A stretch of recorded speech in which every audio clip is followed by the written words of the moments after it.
والمثير أكتر إن مفيش مسؤول واحد من السجن وقتها فهم إنه اتنصب عليهم. وهنا تبدأ العظمة. الهروب الأول لستيفن راسل، خدعة الموت البطيء.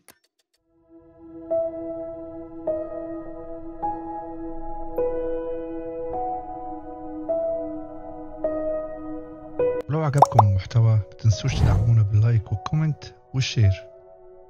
نخش على طول في القصة. الهارب الأعظم اتلقب بكده لأنه هرب من السجن 4 مرات لوحده بأساليب مفيش عاقل يصدقها.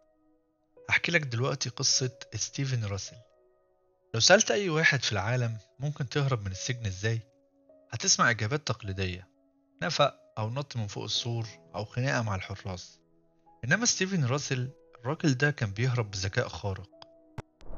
ستيفن راسل اتولد سنة 1957 في فيرجينيا في الولايات المتحدة الأمريكية.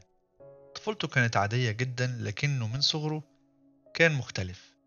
كان ذكي بطريقة ملفتة، وبيعرف يقلد توقيعات، وبيتكلم بطريقة تقنع أي حد، ويتصرف كأنه كذا شخص. وفي شبابه اشتغل ضابط شرطة لفترة قصيرة، وبعدين دخل عالم النصب والاحتيال علشان يعيش حياة الرفاهية اللي كان بيحلم بيها، لحد ما اتمسك واتحبس. أول مرة اتحبس فيها ما كانش شايف إنه يقضي باقي عمره ما بين 4 حيطان. كان شايف إن السجن مجرد حاجة مؤقتة. وهنا تبدأ العظمة. الهروب الأول لستيفن راسل، خدعة الموت البطيء. سنة 1996 اتسجن ستيفن راسل بتهمة النصب والاحتيال المالي. كانت التهمة كبيرة جدا، واتحكم عليه بسنين طويلة خلف القضبان. أول فترة في السجن ستيفن قعد بيراقب بس.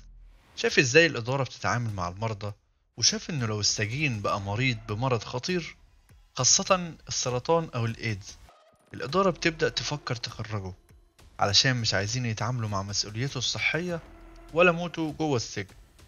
هنا عقله الشيطاني بدأ يشتغل، وبدأ يعمل خطة محكمة. وأول حاجة عملها طلب شغل في مكتب المستوصف الطبي جوه السجن. مكتب صغير بيحتفظ بنسخ من ملفات وتقارير السجناء المرضى.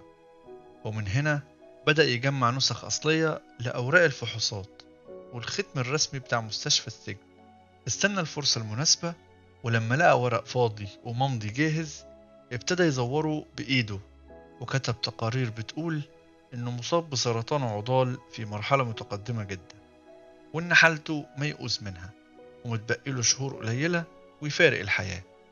مش بس كتب، ده كمان عمل فحوصات وهمية وفيها أرقام تحاليل دم مزيفة، وحط عليها الختم الرسمي بطريقة لو قريتها انت بنفسك تحلف انها تقرير أصلي. الموضوع ما خدش يوم ولا 2، ده خد أسابيع طويلة جدا من شغل دقيق في آخر الليل وفي السر. وكان بيدرس في الفترة دي أمراض السرطان والأعراض الطبية، علشان لو أي حد سأله يقدر يجاوب بكل ثقة. وكان بيعمل حركات بسيطة زي إنه يبين إنه تعبان قدام الحراس، ويعمل نفسه بيكح كتير، وخس بسرعة شوية لأنه قلل أكله بالفعل، وحط مكياج بسيط أو لون رمادي خفيف علشان وشه يبان باهت. بمعنى أصح، بنى شخصية سجين بيموت قدام الكل. بعد ما جهز كل حاجة، بعت التقارير المزورة دي بنفسه لمكتب السجن الرئيسي. مرت أيام وجاله استدعاء رسمي. ستيفن راسل توجه للمكتب الطبي. دخل عليهم من غير قلق ولا توتر. وقف قدام طبيبين وحارس، قرأوا التقارير وسألوه شوية أسئلة روتينية، وهو جاوب إجابات مدروسة كويس. وحرك راسه بحزن وعمل إنه حزين وبيعيط، وقال بنبرة صوت حزينة: أنا مستعد وربنا يسامحني. بعد مراجعة سريعة أصدروا قرار إنه يتم الإفراج عنه لأسباب إنسانية، لأنه في مراحل متأخرة من السرطان. وخلال أقل من 48 ساعة ستيفن راسل خرج من السجن. خرج ببدلة قديمة وورق رسمي في جيبه بيقول إنه مريض سرطان ومحتاج يموت وسط عيلته بره السجن. وبدل ما يروح مستشفى زي المتوقع، كان مجهز كل حاجة. أول خطوة بره السجن غير ملابسه وراح على مكتب البريد، وبعت طلب استخراج لبطاقة هوية جديدة باسم مزور. ومن هنا بدأ تاني نصب واحتيال. سرقة بطاقات ائتمان وتزوير شيكات. الراجل ده ما اكتفاش بالحرية، ده رجع يلعب اللعبة على مستوى أكبر. والمثير أكتر إن مفيش مسؤول واحد من السجن وقتها فهم إنه اتنصب عليهم، غير لما الشرطة لقت ستيفن راسل بيدير عمليات نصب مالية جديدة بعد شهور. وقتها بس عرفوا إنهم كانوا ضحية لأكبر كذبة في تاريخ سجونهم. وبعد كده نيجي للهروب التاني، مكالمة القضاء المزيفة. بعد ما اتمسك تاني ودخل السجن، ستيفن كان قاعد يفكر المرة دي مش هينفع تمثيلية مرض، لازم طريقة تانية. وبدأ يراقب من أول وجديد، وشاف إن في حاجة مهمة بتحكم مصير أي سجن: الأوامر القضائية. كل أوامر خروج أو نقل أو إطلاق سراح لازم تكون بتيجي بإمضاء قاضي رسمي، وكل السجن بعظمته بيحترم أوامر القضاء من غير نقاش. وهنا الشيطان جوه دماغه ابتدى يهمس له بخطة جديدة. بدأ ستيفن من الأول يجمع معلومات: أسماء قضاة حقيقيين في الولاية، وطريقة توقيعاتهم، وأسماء مساعدين في مكتب المحاكم. كل ده عن طريق إن الحراس نفسهم كانوا بيتكلموا قدامه من غير ما يحسوا إنه مركز معاهم.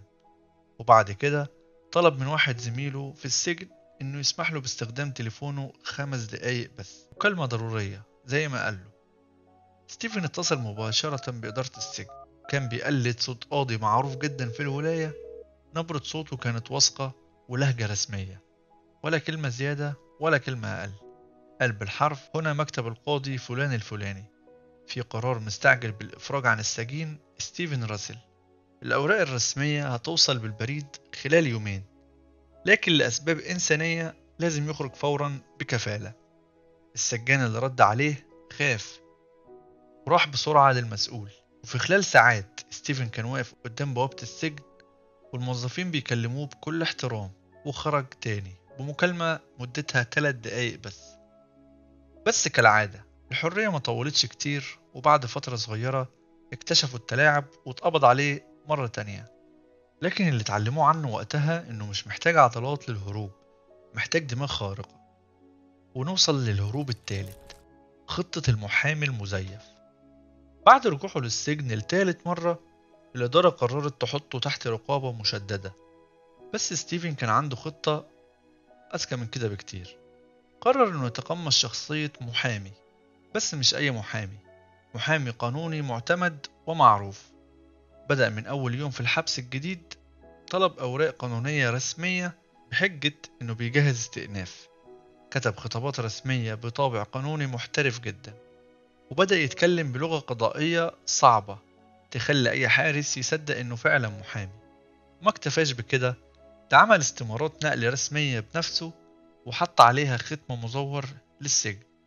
وبعد شهور من التمثيل الدقيق بعت للسجن طلب رسمي باسم مكتب محاماة وهمي. الطلب كان بينص إنه لازم يتم الإفراج المؤقت عن ستيفن راسل علشان يحضر جلسة استئناف خارج السجن. والإدارة صدقت، وفي يوم معين لبس بدلة رسمية من اللي السجن بيوفرها للنقل، وطلع مع ضابط وركب العربية عادي، والاتنين خرجوا بيه من بوابة السجن. لكن في نص الطريق طلب إنه يستخدم الحمام، وبالفعل نزلوه وهرب بخفة وسط الزحمة وكأنه فص ملح وداب.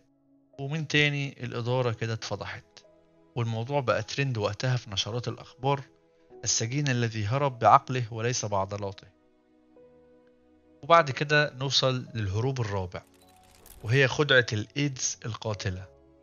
بعد القبض عليه للمرة الرابعة اتحبس ستيفن راسل في سجن أمني مشدد جدا، مكان صعب جدا للهروب، لكن دماغه كانت شغالة أكتر من أي وقت فات.